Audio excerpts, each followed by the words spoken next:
refuse to admit is something you guys do, which is you deflect. Last week I posted a video where I was reviewing food that I ate in Universal Studios, and I mentioned in it that I ate a crepe, and someone commented on that video, "It's my disability, I have to tell you that you pronounced crepe wrong," wanting me to pronounce it crep. Now, I didn't ask what this person's disability was. I'm assuming that it's some sort of neurodivergence that kind of like makes sense with something relatively small like that being so like offensive to your brain that you feel like you are compelled to say something.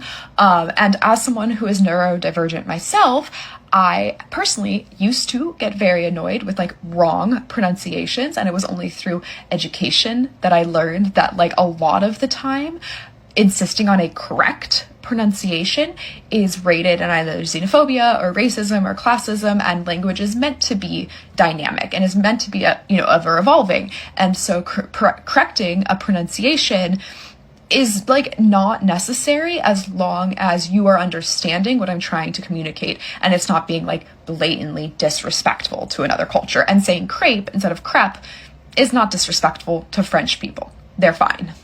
And so I decided like this annoyed me. Obviously, I find it incredibly annoying that people who usually aren't making like long form content go in and nitpick other people's content that takes like a lot of work and thought.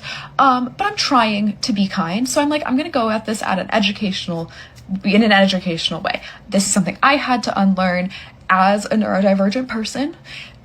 And, maybe this person will benefit from that as well. So I explained this to them and they respond that I'm being ableist, that they told me this was their disability, and my pushing back on that makes me ableist. Now look, could they have some sort of disability that I don't know about that compels them to make TikTok comments? Sure, yeah. And could their disability be so severe that hearing me say crepe incorrectly and not immediately correcting me would bug the shit out of them and like be something that they hyperfixate on or whatever? Yes, that actually genuinely, like I totally get that. Like I said, I'm also neurodivergent. I am also autistic.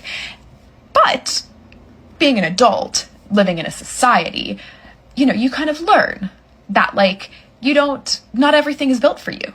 And just because you're autistic or ADHD or have some other diagnosis doesn't mean that you just get to be like an asshole whenever you want. That's not really like how it works. And it's something that like people have to learn, disabled people have to learn as they're like going through society. And I think probably because I wasn't diagnosed till I was an adult, I just had to learn it because I was just being rude. It wasn't like, oh, she's autistic, she gets to say that. It's like, no, she's being rude, you have to knock it off.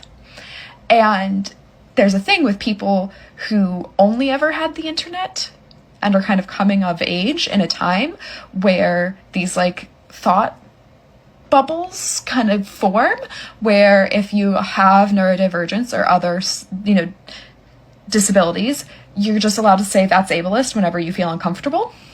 And while ableism is 100% an issue in the world, in our country, in our society, not everything that makes you uncomfortable is ableist. Not everything's for you. Sometimes you just have to learn how to get over it, or if you can't get over it, be quiet.